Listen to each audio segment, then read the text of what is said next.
want and need. My number one priority is and will always be the people in the community.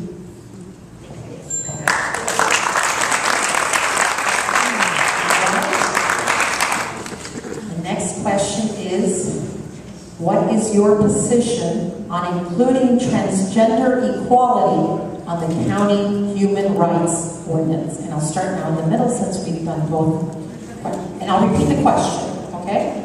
What is your position on including transgender equality on the county human rights ordinance? That's already on there, right?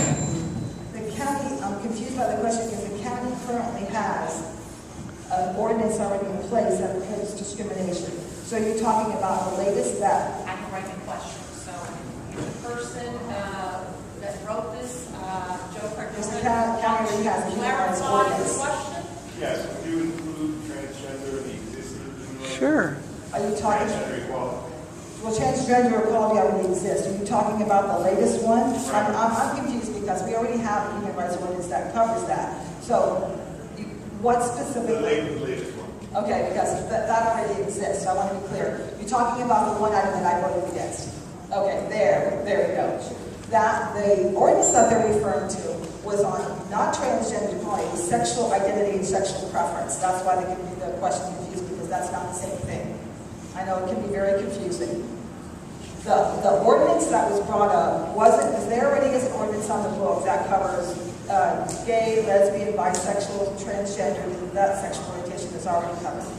What came to the Board of County Commissioners was a new level of discrimination that had never been brought before.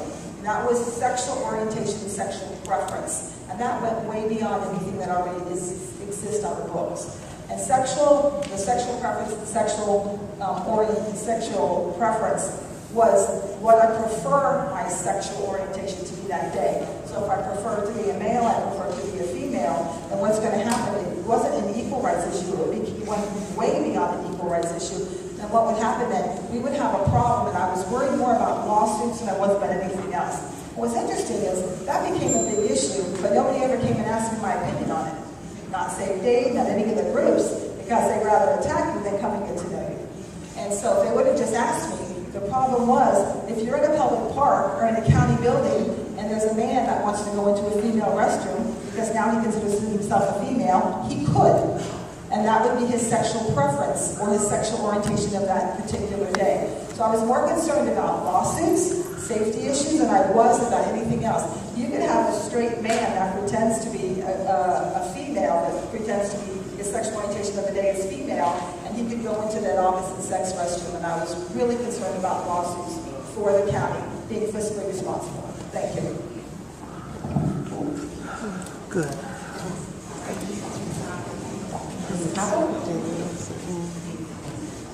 Levine, the maiden name, Cobb, my married name. For 31 years, my legal name. So, I don't understand the distinction here. People are people, human rights are human rights.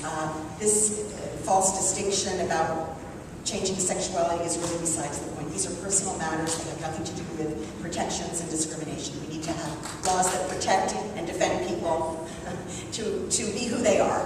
And that is what the original ordinance was intended to do, and the proposed language was to clarify it and expand it, and my opponent was the sole vote against it. And I don't believe that there are other places in the country that are drawing this distinction.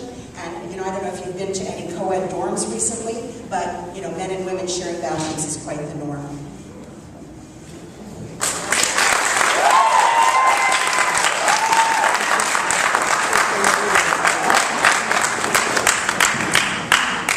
Well, to me, it's very simple, because in the issue of equality, I want for them what I want for myself. So we should have laws that protect everyone.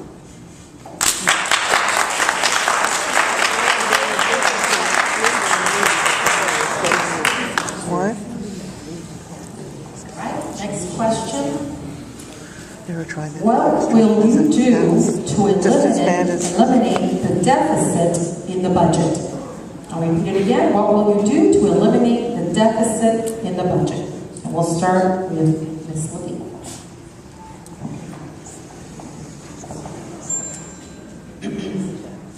Well, a false choice has been presented to the community.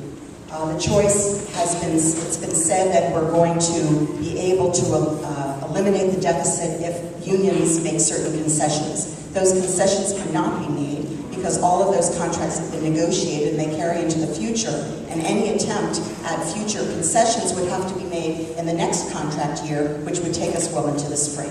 So that is not an appropriate. So essentially what's happened is that it's been set up that the only way to balance the budget is to have these 600 layoffs, which is draconian.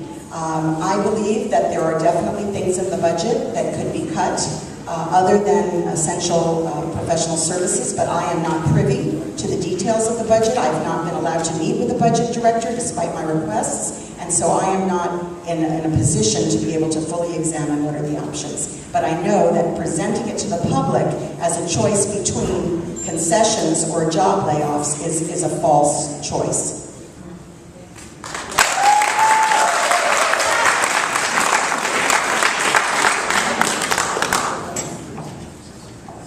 Well, one thing I can promise you, I'm going to work very, very hard so there is no more deficit. Okay? That's the only thing I can tell you, because if she can not meet with the budget director, neither can I.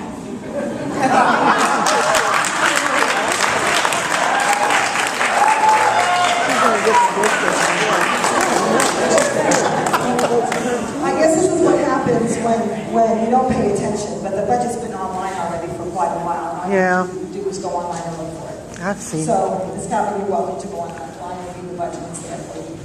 So if you say you don't know about the budget, you should. You know, last year, when I voted to not raise the taxes, we also said we're going to hold the line on restoring, and there was a 5% give back that the unions had given back. Then what happened is, I voted against the 5% give back because it was going to cause a problem with the budget. So we all voted to keep the taxes flat, and the mayor said, we've got to keep the taxes flat, and I wanted to keep the taxes flat. And what happened is, when we restored the 5% back, that was a 5% contribution towards the cost of health care. It created that budget deficit, and it was $60 million last year, and then it carried over to this year. So let me tell you, there's one of the things that nobody wants to talk about, that I'm going to talk about, is right here. This is the problem. It's not just union concessions, it's 187 different forms of pay supplements. It's premium pay, it's flex pay, it's holiday premium pay, and it goes on and on and on, and it equals about $250 million. Since 2002 to today, our PBA rank and file have gotten 120% pay increase. Who out there has gotten 120% pay increase from base pay till today? Okay? Our firefighters have gotten a meager 84.3%. This is what nobody wants to talk about. Let me tell you, the pay exceptions, supplementals, we have walking and breathing pay. Everybody who's in a bargaining unit, 9 bargaining units, every pay period gets a $50 pay bonus, and the PBA, non-sworn PBA, gets an $80 pay supplement, a bonus. So all these flex pays and premium pays, and then your COLAs on top of that. And this is a longer answer than I have time for, but let me tell you something. This is a bigger problem than that. These concessions are not sustainable. Thank you. And she wants to give a rebuttal. That's the truth. We're not being honest with the public. We tell them it's a 5% pay increase when it's a restoration of a cut that was agreed to be restored. Many county employees took a 10% cut and it wasn't restored, and many took the 5%, they weren't covered by unions and it wasn't restored. And in fact, I understand that Commissioner Bell's own employees did not take that 5% cut to their salary to cover the cost of their health care. I will be fighting for a participatory budget where things are not just posted online at the last minute. The budget process starts early in the year. To have public hearings now, which we just had in Palmetto Bay an hour ago, in which Commissioner Bell spoke for 20 minutes and took no questions, that's not participation. So it's really a hollow promise to say that the budget is posted online. And as to the police and their salaries, there is a lot of overtime in the budget because of management problems. We've not been able to recruit and train new police officers, and they have to do double duty, and overtime costs money. Can I get a rebuttal on that? Yeah, give her a rebuttal. She needs a rebuttal. I'm going to do a quick rebuttal on that. Yeah, that's not accurate at all. She just simply said that the budget wasn't available. The budget's online and it's been online. So now she says, oh, that's still not a fair process, but the budget's been online.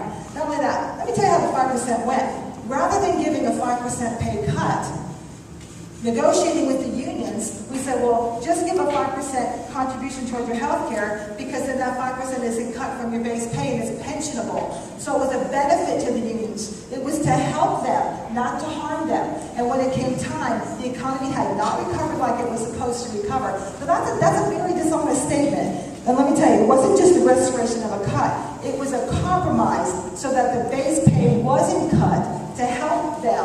And let me tell you something. Also, the last 5 years are pensionable. All overtime is pensionable. So there's so much more of this budget. And let me tell you, these kinds of increases are not sustainable. And we need to recognize this. We're either going to be raising taxes every single year or we're going to get these unions under control. And I'm not just talking about base pay. I'm talking all the extra layers and layers. Thank you. She's got enough guts to speak out about it. I will propose a study of the essential